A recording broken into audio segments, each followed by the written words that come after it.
كتاب الله دستوري وخير الخلق أسوتنا بسنته انجلى من سيئات أعمالنا من يهده الله فلا مضل له ومن يضلل فلا هادي له وأشهد أن لا إله إلا الله وحده لا شريك له وأشهد أن محمدا عبده ورسوله أما بعد فإن خير الحديث كتاب الله وخير الهدي هدي محمد صلى الله عليه وسلم وشر الأمور محدثاتها وكل محدثة بدعة وكل بدعة ضلالة وكل ضلالة في النار۔ محترم حاضرین، سامعین و سامعات، ناظرین و ناظرات، بلوغ المرام کتاب الجامع کے اس درس میں آپ تمام حضرات کا خیر مقدم ہے۔ اللہ رب العالمین ہم سب کے مل بیٹھنے کو قبول فرمائے، علم نافع، علم دین سیکھنے، اس کے مطابق عمل کرنے، اس کی دعوت عام کرنے اور اس راستے میں آنے والی مصیبتوں کے اوپر اللہ رب العالمین ہم سب کو صبر کی توفیق نصیب فرمائے۔ محترم حاضرین، سامعین و سامعات، ناظرین و ناظرات، حضرت جابر بن عبداللہ رضی اللہ تعالی عنہما سے مروی روایت جس میں اللہ کے نبی صلی اللہ علیہ وسلم نے فرمایا، اتقوا الظلم، ظلم کرنے سے بچو، اس لیے کہ ظلم قیامت میں تاریکیوں کا سبب ہے، اور کنجوسی سے بچو، بخیلی سے بچو، اس لیے کہ تم سے پہلے کے جو لوگ ہلاک کیے گئے، وہ ہلاک کرنے کی وجوہات جو تھیں ان میں سے ایک وجہ یہ بھی تھی کہ وہ لوگ سب کے سب بخیل تھے، سب کے سب بخیل تھے، بخالت نے ان کو ہلاکت میں ڈال دیا۔ ظاہر ہے جب آدمی بخیل ہوگا تو مال کے چکر میں پڑے گا، اور مال کے چکر میں پڑ کر کے اللہ کو بھولے گا، اور یہ ہلاکت کا سبب ہوگا، یہ ہلاکت کا سبب ہوگا دنیا میں بھی اور آخرت میں بھی۔ لہذا جو لوگ دنیا دار ہوتے ہیں اور مال کے کمانے میں اپنا پورا وقت لگاتے ہیں، نکالتے ہیں، تو ان کی بے چینی کی کیفیت آپ دیکھ سکتے ہیں۔ اس کے برعکس جن کو اللہ رب العالمین نے قناعت پسند بنایا ہے، جو تھوڑا بہت بقدر کفاف جس سے ان کی زندگی گزر جائے، اتنی روزی اگر ان کو مل جائے تو وہ نہایت اطمینان اور سکون سے ہوتے ہیں، اور اللہ رب العالمین کا شکریہ ادا کرتے ہیں، عبادتوں کے اندر مصروف رہتے ہیں، مشغول رہتے ہیں، ہے نا۔ اور اگر نہیں تو اگر مال کمانے کا حرص اگر آ جائے کسی کے اندر تو اللہ رحم کرے۔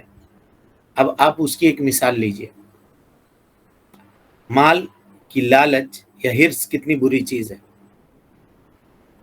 تمام ایام میں، مہینوں کے تمام ایام میں یا تمام مہینوں میں سب سے بہتر مہینہ کون سا ہے؟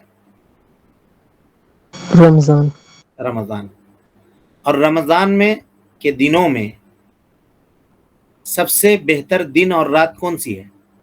ليلة القدر. لیلۃ القدر یا آخری عشرہ کہیے، پورا کا پورا۔ اب دیکھیے گا اکثر کاروباری جو دنیا دار ہیں ان کو ان عشرے کے اندر عبادت کی توفیق نہیں ہوتی، وہ اپنے کاروبار میں لگے رہتے ہیں۔ اور صرف کاروباریوں کو ہم کیوں کہیں، آپ دوسرے لوگوں کو بھی دیکھیے، یہ پورا کا پورا عشرہ مارکیٹنگ کرنے میں، گھومنے میں، کہاں کون سامان مل رہا ہے، کہاں سستا مل رہا ہے، کہاں کیا مل رہا ہے، اس میں گزرتا ہے لوگوں کو۔ حالانکہ اس میں چاہیے تھا کہ وہ زیادہ سے زیادہ عبادت کریں، کثرت سے عبادت کریں۔ نبی صلی اللہ علیہ وسلم شد مئزرہ کا لفظ ہے حدیث میں کہ آپ اپنا کمر کس لیتے تھے، یعنی اہل و عیال سے بھی الگ ہو جاتے تھے آپ، تاکہ خوب کثرت سے عبادت کر سکیں، جم کر کے اللہ رب العالمین کی عبادت کر سکیں۔ اب کل قیامت میں اللہ پوچھے گا کہ رمضان ہم نے اس لیے دیا تھا کہ تم اپنے بیلنس میں، بینک بیلنس میں اضافہ کر لو، پروفٹ میں اضافہ کر لو، کماؤ دھماؤ۔ اور کچھ اللہ کے نیک بندے ایسے بھی ہیں جو پورا رمضان کاروبار بند کر دیتے ہیں، سب سمیٹ دیا، شعبان کے اخیر تک کلوز کر دیا، اور رمضان میں عبادت میں لگ گئے، اور اس کے بعد پھر شروع کیا۔ کچھ ایسے بھی ہیں۔ ہم یہ نہیں کہہ رہے ہیں کہ رمضان میں کاروبار کرنا حرام ہے، حاشا وکلا، کبھی نہیں، لیکن اگر وہ کاروبار جو آپ کو وقت کے ساتھ نمازوں سے روک دے، جو لیلۃ القدر کی ادائیگی سے روک دے، یا جمعہ پڑھنے سے آپ کو روک دے، ذکر و اذکار سے روک دے، تلاوت قرآن مجید سے روک دے، اس کاروبار کا کیا فائدہ؟ اس تجارت کا انسان کی زندگی میں کیا فائدہ ہوگا؟ تو مطلب یہ تھا، یعنی بتانے کا معاملہ یہ تھا کہ بھائی مال جو ہے نا یہ وسیلہ ہے زندگی گزارنے کا، مال غایت نہیں ہے، مال ہمارا ٹارگٹ نہیں ہے۔ ہم کو ٹارگٹ تک پہنچانے کے لیے مال ایک ذریعوں میں سے ایک ذریعہ ہے۔ ہماری زندگی مناسب طریقے سے اس وقت تک نہیں گزر سکتی جب تک ہمارے پاس مال نہیں ہو، کیونکہ اللہ تعالیٰ نے مال کو ہمارے روزگار اور روزمرہ کی زندگی کے گزارنے کے اسباب میں سے ایک سبب بنایا ہے۔ اللہ تعالیٰ قرآن مجید میں فرماتا ہے، سورہ نساء کی آیت ہے، وَلَا تُؤْتُوا السُّفَهَاءَ أَمْوَالَكُمُ الَّتِي جَعَلَ اللَّهُ لَكُمْ قِيَامًا، تم بے وقوفوں کو اپنا مال نہ دو، جس کو وہ مال کہ جس کو اللہ رب العالمین نے تمہارے گزران کا ذریعہ بنا دیا ہے، نہ دو۔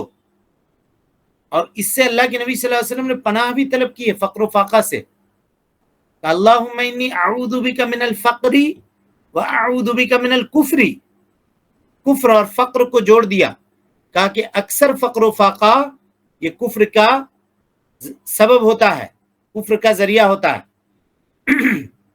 لہذا فقر سے نبی صلی اللہ علیہ وسلم نے پناہ طلب کی ہے، کیونکہ انسان کی زندگی بغیر مال کے نارملی نہیں گزر سکتی ہے جی۔ مال چاہیے اس کو، کپڑا کہاں سے پہنے گا، کھائے گا کہاں سے، اور نہیں کھائے گا تو زندہ کیسے رہے گا، اپنے ضروریات کو کیسے پوری کرے گا، بیمار پڑا تو علاج کیسے کروائے گا؟ اتنا مال تو اس کی زندگی کے اندر ہونی چاہیے، اور اس کے لیے اس کو محنت کرنی چاہیے، کمانا چاہیے، لیکن بس اتنا ہی تک۔ ہم لوگوں کا معاملہ کیا ہوتا ہے کہ ہم لوگ چاہتے ہیں کہ ہم اپنی زندگی تو گزار لیے ہیں، میرا بیٹا بھی اچھی سے زندگی گزار لے، میرا پوتا بھی اچھے سے زندگی گزار لے، پر پوتا بھی اچھی زندگی گزار لے، اتنا ہم کما کے جائیں، اتنا ہم کما کے جائیں۔ یہ خراب ہے معاملہ۔ ہاں، اللہ نے اگر بقدر کفاف روزی دے دی ہے اور کسی کا محتاج نہیں بنایا ہے، اپنی ضرورتیں آپ پوری کر لے رہے ہیں اللہ کے فضل اور اس کے توفیق سے، تو سمجھیے کہ آپ دنیا کے سب سے خوش نصیب آدمی ہیں۔ اللہ کے نبی صلی اللہ علیہ وسلم نے فرمایا کہ من کان لہ سعہ فی رزقہ وعندہ قوت یومہ، ایک دن کا کھانا اس کے پاس اسٹاک ہے، موجود ہے، تو اس کو جاننا چاہیے کہ اللہ تعالیٰ نے پوری دنیا کو سمیٹ کر کے اس کے قدموں کے سامنے لا کر کے دے دیا ہے۔ مشکل وہاں پہ کھڑی ہوتی ہے جب ہم پوری زندگی کا ایک ہی دن چاہتے ہیں کما لیں آج۔ اب اس کے لیے چاہے جمعہ چھوڑنی پڑے، چاہے جماعت سے نماز چھوڑنی پڑے، چاہے کوئی اور کام چھوڑنا پڑے، شریعت کو پامال کرنا پڑے، اس سے کوئی مطلب نہیں ہے۔ بھوک مرتے ہیں، وہ مال کو کمانے کے لیے بھوک مر رہا ہے، ہڑبڑ کھا رہا ہے، اسی دکان میں ایسے ہی ایک آدھ کھجور کھا کے پانی پی لیا، مغرب بھی نہیں پڑھ سکے، تجارت کر رہے ہیں، فروخت کر رہے ہیں، سامان بیچ رہے ہیں، فرصت نہیں ہے۔ کیا فائدہ اس زندگی کا؟ مال کما کے آدمی کیا کرے گا؟ کیا کفن میں لے کر جائے گا، قبر میں لے کر جائے گا؟ نہیں جا سکتا۔ حضرت عمر نے، بڑا زبردست قول ہے عمر ابن خطاب کا، غور سے سنیے گا، کہتے ہیں اس شخص سے بڑا بے وقوف اس دنیا میں کوئی نہیں ہے۔ کہا کس سے؟ کہا اس سے جو اپنی جوانی، اپنے ادھیڑ پن اور اپنے بڑھاپے کو لگا کر کے مال کماتا ہے، اور اپنے لیے نہیں، اپنے وارثین کے لیے۔ خود نہیں پہنے گا، خود نہیں کھائے گا، مال جمع کر کے رکھے گا۔ کس کے لیے رکھ رہے ہیں؟ نہیں، بال بچوں کے لیے کما رہے ہیں بھائی، اور کس کے لیے کما رہے ہیں؟ ارے بھائی، بال بچے اپنی روزی لے کے نہیں آئیں گے؟ کیا اللہ نے ان کی روزی کیا ذمہ داری آپ کے کندھے پہ دیا ہے؟ ہاں آپ کی ذمہ داری اتنی ہے کہ آپ ان کو کھلا دیجئے، پلا دیجئے، پڑھا دیجئے، اچھی تعلیم دے دیجئے، اتنی ذمہ داری ہے آپ کی. اس سے زیادہ اس کے لیے گھر ہونا چاہیے، اس کے لیے بلڈنگ ہونی چاہیے، اس کے لیے تجارت ہونی چاہیے، وہ آپ کا ذمہ نہیں ہے. بالآخر وہ اپنی روزی لے کر آیا ہے، اللہ نے اس کی روزی متعین کی ہے. تو حضرت عمر ابن خطاب کہتے ہیں کہ جب آدمی اس طرح کرتا ہے، اور یہی وہ سوچ ہے جی کہ ہم کریں گے تب جا کر کے ہوگا، ہم اکیلے کمانے والے ہیں. لوگ کہتے ہیں ہم اکیلے ایک کمانے والے ہیں، اور کثیر العیال اگر ہو جائیں گے، زیادہ بال بچے ہو جائیں گے تو کیسے کام چلے گا؟ اس کا مطلب یہ ہے کہ یہ اس کو اپنی قوت بازو پہ بھروسہ ہے کہ ہم کما رہے ہیں. بھائی اگر مان لیجئے کل آپ کی وفات ہو گئی، ایک مثال دے رہے ہیں، کسی کی بھی ایکس وائی زیڈ، تو کیا یہ بچے پھر مر جائیں گے کیا؟ یہ سوچنی نہیں، چاہیے. کیا اللہ ان کے روزی کا انتظام نہیں کرے گا کیا؟ ان کے کھانے کا بے شک کریں گے. بالکل کرے گا بھائی. وہ اپنی روزی خود لے کر کے آیا ہے، خود اپنی روزی لے کر کے آیا. اور یہاں سے ایک نصیحت نوجوانوں کو بھی سیکھنے کی ہے، اور ان کے گارجینوں کو بھی سیکھنے کی ہے. کہتے ہیں جب تک وہ اپنے پیر پر نہیں کھڑا ہوگا ہم اس وقت تک اس کی شادی نہیں کریں گے. تو کیا ابھی وہ دوسرے کے پیر پر کھڑا ہے؟ کیا کھڑا ہے؟ وقت ہو گیا شادی کر دیجئے. کمائے گا وہ روزی لائے، جہاں سے ہو سکے وہ حاصل کرے گا، اللہ نے جو اس کے مقدر کے اندر لکھا ہے. لیکن اگر کمانے کے بہانے پہ 35 سال 40 سال انتظار کر رہا، رکا ہوا ہے، اس درمیان میں اگر اس سے کوئی گناہ ہو گیا، کوئی خطا سرزد ہو گئی، معاملہ ہوگا کیا پھر؟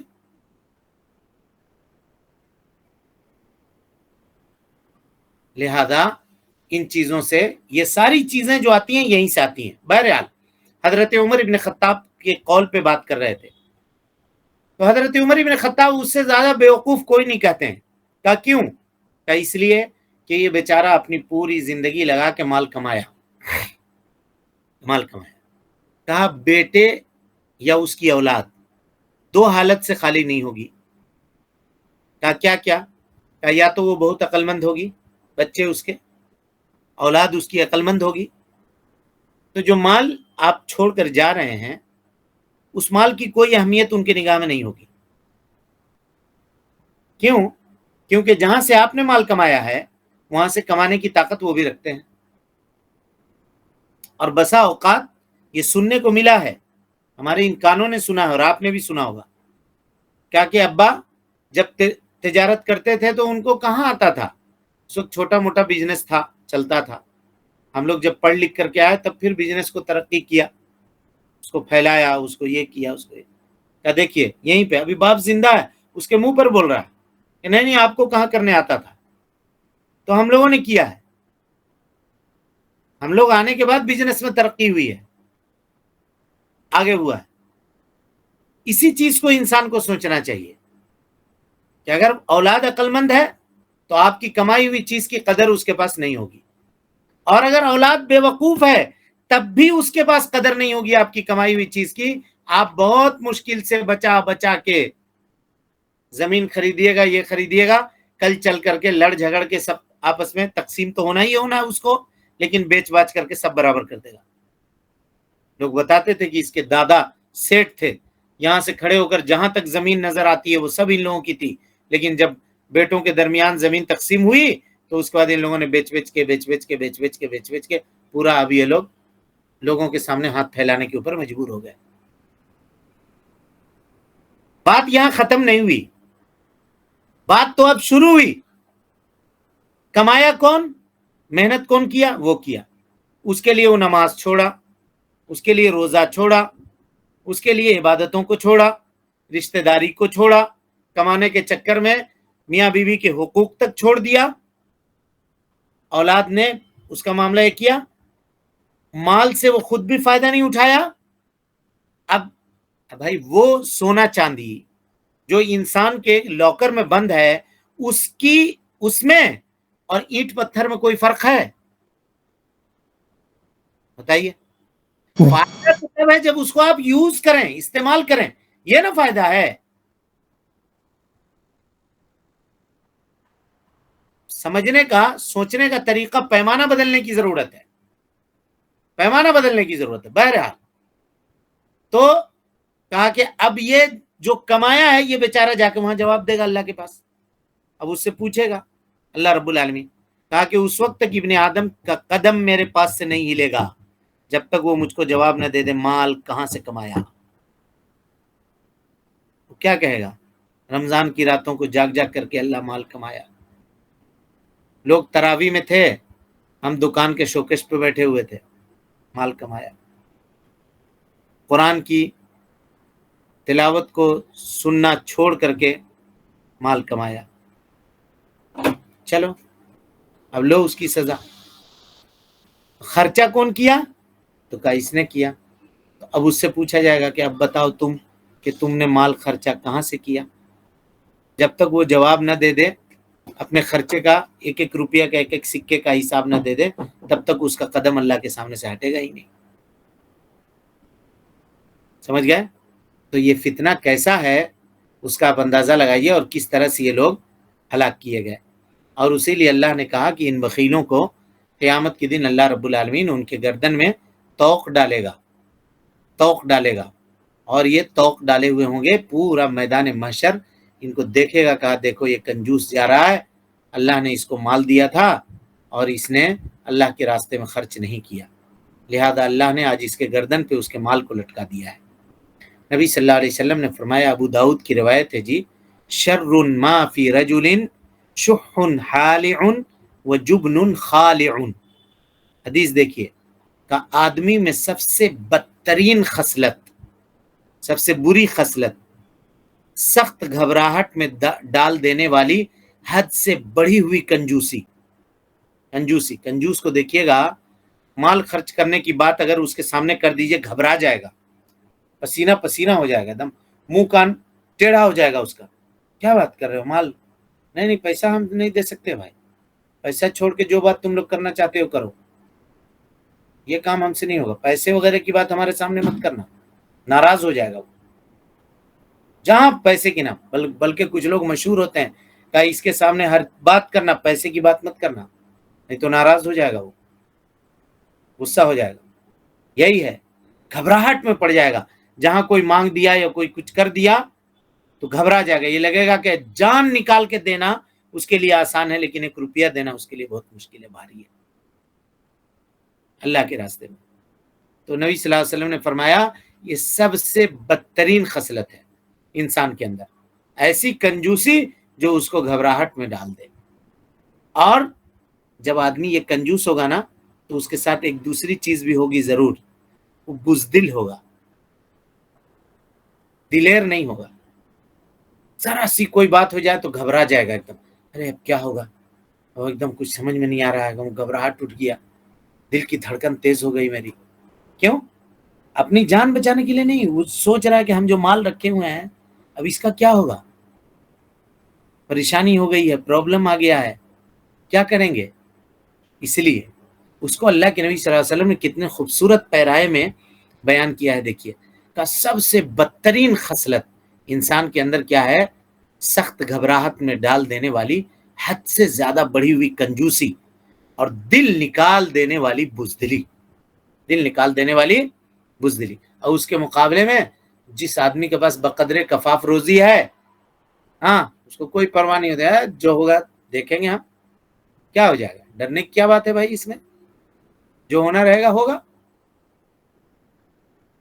اور اس کا دل بھی مضبوط ہوتا ہے، کیونکہ اللہ کے راستے میں اپنا مال خرچ کر کے دل اس کا مضبوط ہوتا ہے.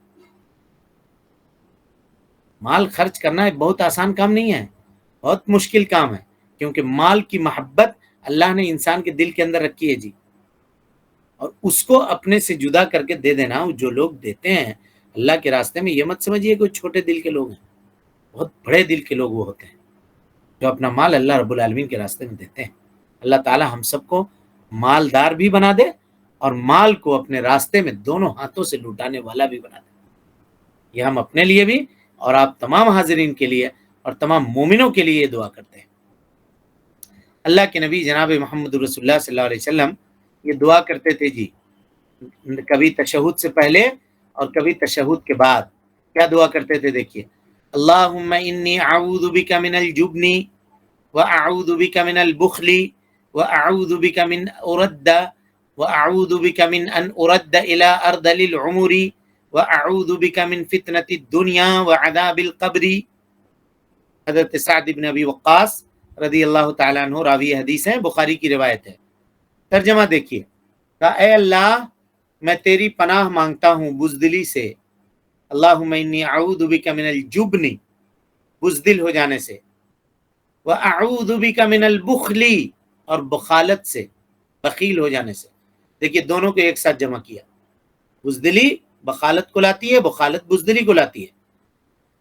کہا واعوذ بک من البخل واعوذ بک من ان ارد الى ارذل العمر، اور اے اللہ میں تیری پناہ مانگتا ہوں نکمی عمر سے، یعنی عمر کے اس مقام تک اے اللہ رب العالمین مجھے نہ پہنچانا اس مقام تک کہ جس مقام پہ آدمی دوسرے کا محتاج ہو جائے، ارذل عمر میں چلا جائے، سمجھ میں نہیں آ رہا کیا کرے، ہاتھ پیر کچھ کام نہیں کر رہا ہے، بستر پہ معاملات ہو رہے ہیں، پاکی ناپاکی کا کوئی خیال نہیں ہے، نمازیں نہیں پڑھ سکتے، ہاں ضرورت کے محتاج ہیں، ہاتھ منہ تک نہیں جاتا، لقمہ اٹھا نہیں سکتے، کھا نہیں سکتے، ہر معاملے میں دوسرے کے محتاج ہیں، تو سوچیے اللہ رب العالمین سب کو اس سے محفوظ رکھے۔ اعوذ بک ان ارد الی ارذل العمر، اللہ رب العالمین عمر کے اس مقام تک نہ پہنچا کہ آدمی کیا ہو جائے، دوسرے کا محتاج ہو جائے، یعنی جب تک میری حیات رہے۔ اس کا یہ مطلب نہیں کہ جلدی موت دے دے، کوئی آدمی یہ نہیں سمجھیے گا، ہاں اے اللہ جب تک میری حیات رہے مجھ کو کسی کا محتاج نہ بنا، یہ دعا تو کر سکتے ہیں نا، یہی دعا ہے یہ کہ جب تک محتاج رہے، ہاتھ پیر میرا چلتا رہے، کام کرتے رہیں، ہم اپنی ضرورت کے مطابق اپنی ضرورت کی ساری چیزیں ہم کرتے رہیں خود، یہ دعا کر سکتے ہیں آپ اللہ سے۔ اور یہ کچھ لوگ کہتے ہیں کہ یہ تمنا ہے جلدی مرنے کی، نہیں، جلدی موت کی تمنا اس میں ہرگز نہیں ہے۔ ارے بھائی ہم یہ دعا کر رہے ہیں کہ اللہ ہم کو صحت مندی کے ساتھ رکھ دنیا میں، اور کبھی کسی کا محتاج نہ بنا، وہی دعا ہے۔ واعوذ بک ان ارد الی ارذل العمر، کیونکہ جب آدمی ارذل عمر کو پہنچ جاتا ہے تو اب اس کو تمیز نہیں ہے، کچھ نہیں ہے، کچھ ہوش میں نہیں ہے، سامنے کون آ رہا ہے کچھ پتہ نہیں چل رہا ہے، دن ہے کہ رات ہے یہ بھی نہیں معلوم ہے، ظہر کی نماز کا وقت ہے کہ عصر کی نماز کا وقت ہے یہ بھی نہیں معلوم ہے، تو اس سے پناہ طلب کی ہے اللہ کے نبی جناب محمد رسول اللہ صلی اللہ علیہ وسلم نے۔ اور اس کے بعد کہا وَأَعُوذُ بِكَ مِنْ فِتْنَةِ الدُّنْيَا، اے اللہ دنیا کے فتنے سے تیری پناہ چاہتا ہوں اور عذاب قبر سے تیری پناہ چاہتا ہوں۔ بخل کیا ہے جی؟ اگر ہم کہیں تو ہر آدمی کہے گا کہ بھائی ہم تو بخیل نہیں ہیں، کوئی یہ اقرار کرے گا کہ ہم بخیل ہیں؟ ہر آدمی کہے گا ہم بخیل نہیں ہیں، فلانا بخیل ہے، فلانے کے پاس جائیے گا تم بخیل ہو، کون بولا؟ ہم بخیل نہیں ہیں بھائی، بخیل وہ ہے۔ پیمانہ کیا ہے؟ کیسے جانیں گے کہ یہ آدمی بخیل ہے؟ کیسے سمجھیں گے؟ شریعت نے کیا متعین کیا ہے پیمانہ؟ کیونکہ ہر آدمی دوسرے کو بخیل کہے گا، تو بخالت کا پیمانہ یہ ہے جی کہ انسانی شرافت اور مروت جس بات کا تقاضا کرتی ہے اس کے ادائیگی سے ہاتھ کھینچ لینے والا آدمی بخیل ہے۔ انسانی شرافت اور مروت جن چیزوں کا تقاضا کرتی ہے ان چیزوں سے اپنا ہاتھ کھینچ لینے والا آدمی اور ان چیزوں کو کی ادائیگی سے کوتاہی کرنے والا آدمی بخیل ہے۔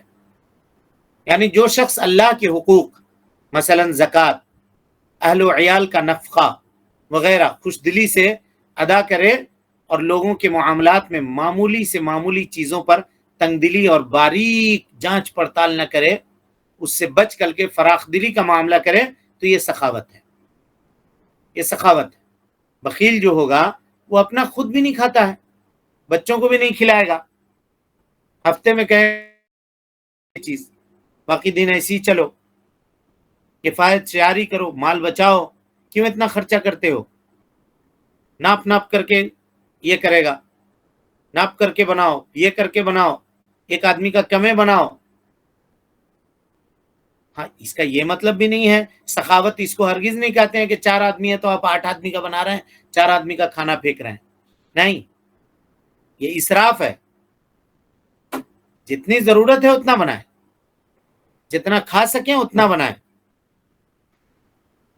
تو یہ نہیں آپ کوئی آدمی کہے کہ ہم بخیل نہیں ہیں، ہم تو اپنے مرضی سے جتنی چاہتے ہیں اتنی روٹی بنا لیتے ہیں، جتنی چاہتے ہیں جو کھاتے ہیں کھاتے ہیں، باقی پھینک دیتے ہیں، تو یہ اس سے زیادہ خراب بات ہے، اللہ کی نعمتوں کی ناقدری ہے۔ ابھی آیت آئے گی تو وہاں پہ اس کی مزید وضاحت ہوگی، ٹھیک ہے۔ اور بخل جو ہے یہ بیماری 2 سبب سے ہے جی، 2 وجہ ہے اس کی۔ پہلی وجہ کیا ہے کہ انسان اپنے خواہشات سے محبت کرنے لگے اور لمبی لمبی امیدوں کو پوری کرنے کی چاہت اور آرزو اپنے دل کے اندر رکھ لے۔ یہ جو لمبی لمبی امیدوں کو پالتا ہے نا دنیا میں، یہ شخص جو ہے مال سے محبت کرنے والا ہو جاتا ہے اور یہ چاہتا ہے کہ یہ مال ہمیشہ میرے پاس رہے۔ مثلا روپے پیسے سے محبت تو اس کے لیے تھی ہی، اب اس کے ذریعے اس کی ضروریات اور اس کے خواہشات پورے ہوتے تھے روپے اور پیسے سے۔ پھر جب معاملہ اور آگے بڑھا تو وہ اپنی ضرورت اور خواہشات سے محبت چھوڑ کر کے روپیہ اور پیسے سے محبت کرنے لگا۔ اب جب روپیہ اور پیسے سے محبت کرنے لگا تو اس کی خواہشات پیچھے چھوٹ گئی، چنانچہ پھٹا کپڑا، پرانا کپڑا، گندی لنگی، پھٹا جوتا، گندی ٹوپی، پھٹی ہوئی ٹوپی پہن کر کے زندگی گزار دیا۔ لیکن بینک مرنے کے بعد جب بینک بیلنس تلاشا گیا تو دیکھا گیا کہ کروڑوں کا آدمی تھا، کروڑوں کا آدمی تھا، لیکن توفیق نہیں ہوئی کہ سال میں ایک لنگی خرید لیتا، سال میں ایک کرتا سلوا لیتا، اچھا نہیں توفیق، تو اس مال کا کیا فائدہ ہوا اس کو؟ اس مال کا کیا؟ یہ بخیلی ہے کہ مال کی محبت نے اس کے خواہشات کا گلا گھونٹ دیا جی۔ اچھا کھانا دیکھا اور اس کو کھایا نہیں اور مر گیا، گزرا کہیں سے، کھایا نہیں مر گیا، کیا فائدہ؟ اس مال کا کیا فائدہ؟ کوئی فائدہ نہیں حاصل ہوا۔ ترکی کا ایک آدمی تھا جی، جس نے اپنے نام سے ایک مسجد بنوائی، اس مسجد کا نام ہے کأنی اکلتو۔ انٹرنیٹ پہ آپ سرچ کریں گے تو آپ کو ملے گا مسجد کأنی اکلتو۔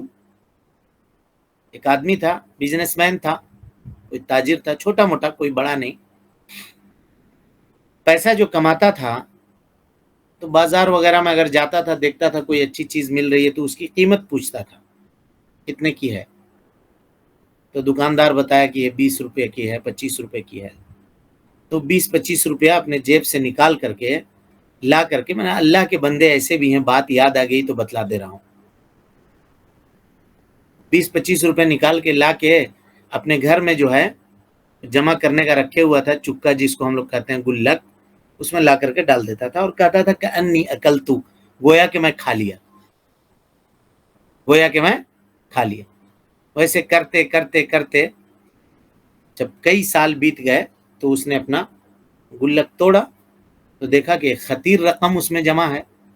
اس نے وہ پوری رقم سے ایک جگہ خریدی اور وہاں پہ مسجد تعمیر کر دی اور اس مسجد کا نام رکھ دیا مسجد کأنی اکلتو، گویا کہ میں کھا لیا۔ اللہ کے نیک بندے ایسے بھی ہوتے ہیں۔ لیکن اس نے کیا کیا؟ اس نے تو جذبات کو اپنے مارا، ہاں، دیکھ رہا ہے کہ اچھی چیز مارکیٹ میں مل رہی ہے، گزر رہا ہے بازار سے، کوئی اچھی چیز آئی ہے، اس کو خرید کے لوگ لے کر کے جا رہے ہیں، قریب جا کر کے سونگ کے وہاں سے نکل گیا لیکن لیا نہیں، مالدار ہے، مسوس کے رہ گیا، کیا کرے گا اس مال کا؟ کچھ نہیں کر سکتا. لہذا اس نے اپنی خواہشات کا بھی گلا گھونٹ دیا مال سے محبت کی وجہ سے، مال سے محبت کی وجہ سے، اور نتیجہ یہ ہوا کہ وہ مر گیا. سونے چاندی اکٹھا کیا اور اس کی حیثیت کیا ہوئی؟ انہی پتھروں کے اور ریت اور مٹی کے مانند ہوئی. جو جس طرح سے پتھر اور مٹی کو نہیں کھا سکتے، سونا اور چاندی کو بھی کوئی نہیں کھا سکتا ہے. اور مر کے دنیا سے چلا گیا، اس کے وارثین میں مال تقسیم ہو گیا. حساب کون دے گا؟ وہ دے گا اللہ کے سامنے. کیا فائدہ اس زندگی کا؟ نہ کیا حساب دے گا جا کر کے وہاں پہ. تو یہ بخالت بہت بری بلا ہے. اب آپ اس سے یہ سمجھیے کہ نبی صلی اللہ علیہ وسلم نے اللہ سے پناہ طلب کی ہے کہ اللہ رب العالمین بخیل نہ بنانا. اس کے مزید قباحت اور اس کے شنائع ہیں.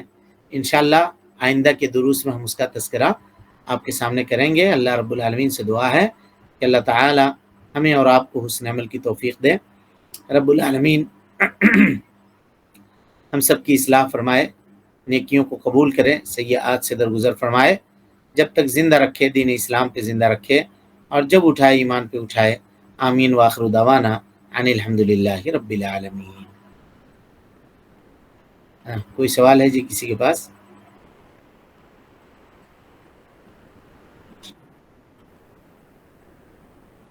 چلیں پھر. السلام علیکم ورحمۃ اللہ وبرکاتہ.